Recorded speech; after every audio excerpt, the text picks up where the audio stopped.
First question, இந்தியாவின் தேசிய கொடியை வடிவமைத்தவர் யார்? Answer option A, Pingali Venkaiah. Second, Tiruppur Kumaran எந்த ஆண்டு இறந்தார்? Answer option B, 1932. தேர்டு, இந்தியாவின் தேசிய கீதத்தை எழுதியவர் யார்?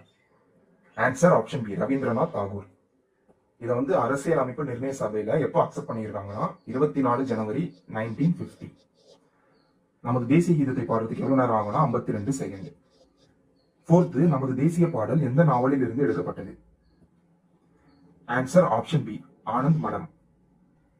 இதை யார் எழுதினாங்கன்னா பங்கிம் சந்திர சாட்டர்ஜி. பிப்த், தேசிய உறுதிமொழியை எழுதியவர் யார்? Answer option C, Venkata Subba Rao. இவர் தெலுங்குல எழுதியிருப்பாரு. சிக்ஸ்த், நமது தேசிய ரூபாய்க்கான புதிய சின்னத்தை வடிவமைத்தவர் யார்? Answer option B, Udhayakumar.